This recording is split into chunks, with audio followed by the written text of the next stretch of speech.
Most people spend their entire lives inside a mental bubble, shaped by family, culture, language, and habits, never realizing they're living in just one version of reality. They think their worldview is the worldview.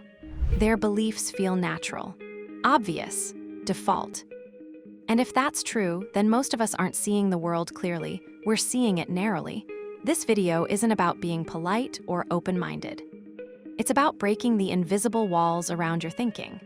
It's about realizing you are not the center, not the standard, not the final version of truth. It's about questioning the beliefs you inherited, the biases you absorbed, and the identity you never chose consciously. Because here's the real danger. Expanding perspectives, understanding cultures, people, and yourself. You're not the center of the universe. Your way of seeing the world isn't the only way. It's not even the default. It's just yours, shaped by your culture, your upbringing, your people, your habits.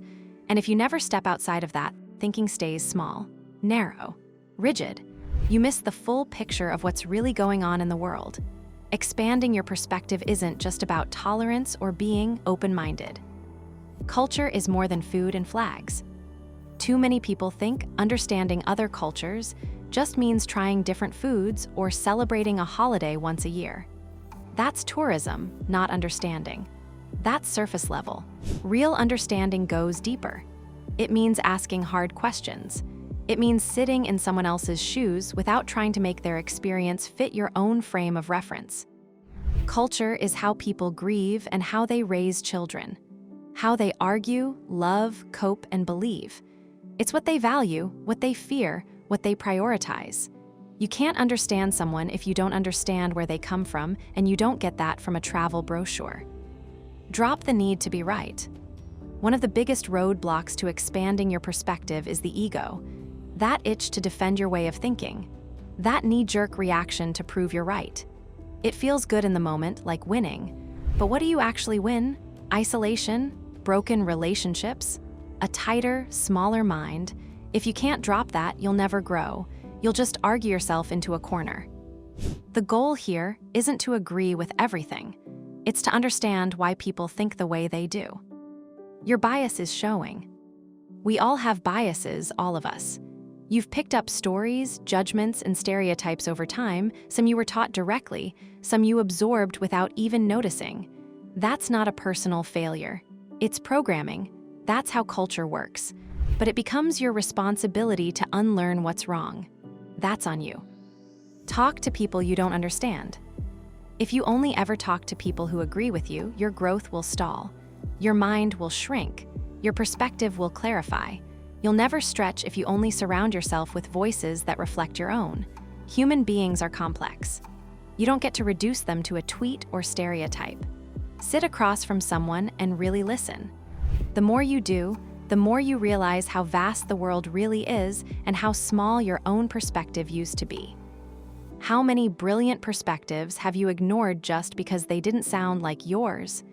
If you try, you'll miss the best parts of the conversation, the moments that change you because growth is relentless. Once your perspective expands, there's no going back. If you're starting to realize that the way you see the world isn't the only way, if you've caught your own bias mid-though, if you felt that uncomfortable stretch when a belief you've always held starts to crack, that's not confusion, that's expansion. And if you can sense there's a broader, wiser version of you emerging, one that listens deeper, leads better, and sees beyond inherited limits, but you're not fully sure how to build that muscle intentionally, you'll find the link in the description.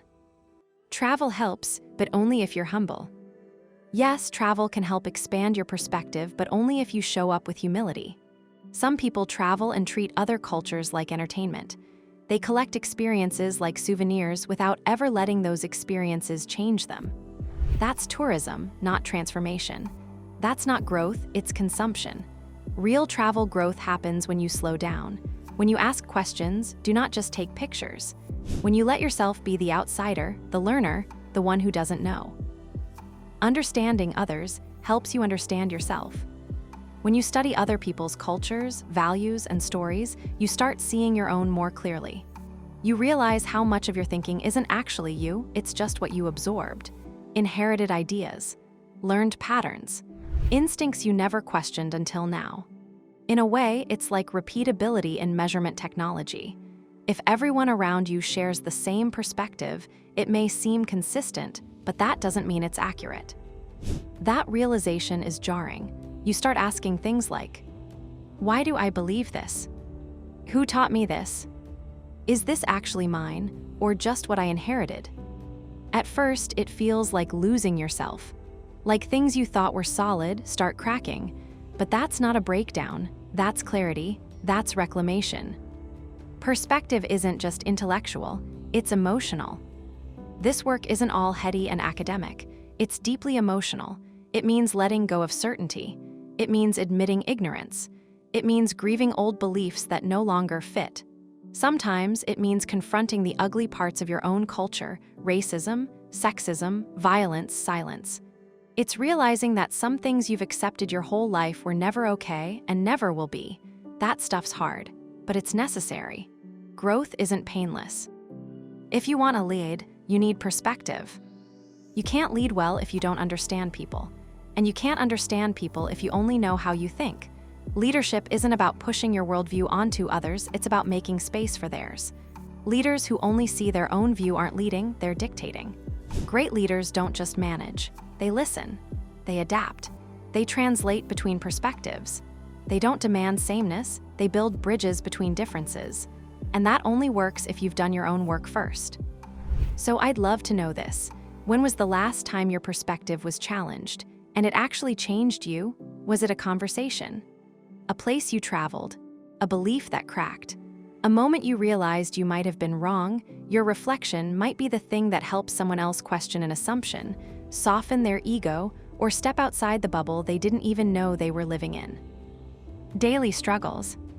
When you lack cultural awareness, life gets smaller. You miss cues, misread people, and default to your own habits because other ways feel confusing or wrong. That creates friction at work, in friendships, and in everyday conversations.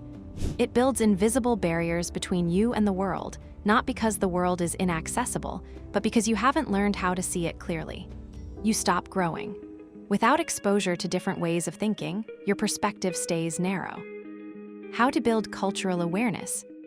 Step 1, seek out new perspectives. Start small. Read stories by people whose lives look nothing like yours. Watch films from other countries. Listen, really listen, when someone shares their background. Do not compare, do not judge, but understand. Ask questions with curiosity, not judgment. Step 2, question your own biases. Notice your gut reactions. Ask yourself, where did that belief come from? Is it still true, or was it never true to begin with? Cultural awareness isn't just about learning, it's about unlearning too. If a conversation feels challenging, don't retreat from it. That discomfort, it's the signal that something inside you needs to shift. Try to imagine what life feels like for someone else. Don't just look at differences, ask why they feel unfamiliar to you in the first place. Step 3, experience culture directly. Travel if you can.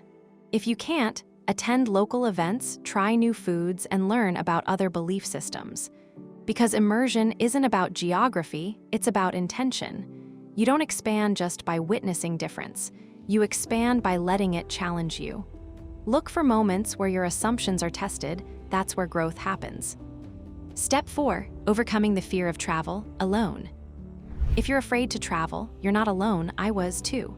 At first, the unknown felt intimidating. Every year, though, my fear faded a little more, until one day, traveling the world felt as safe as moving around my own country. The shift didn't happen overnight. Fear doesn't just disappear, it dissolves through experience. The more places I visited, the more I realized that most of my anxieties weren't grounded in reality. Places I thought were dangerous turned out to be warm and welcoming. Cultures I feared I wouldn't understand became the most enriching parts of my journey. Your perspective isn't the final version of truth, it's a starting point. And every time you choose curiosity over ego, listening over defending, growth over comfort, your world expands. You don't evolve by staying certain, you evolve by staying open. The moment you think you've seen enough, learned enough, understood enough, that's the moment growth stops. So keep stretching, keep asking, keep letting the world challenge you, because the more perspectives you hold, the more human you become. This video draws directly from the core teachings in my book Self-Mastery. Elevate your thinking, empower your life, and its companion workbook. You'll find them linked in the description. They're designed to work side by side. Thanks for watching. I'll see you in the next one, and don't forget to subscribe.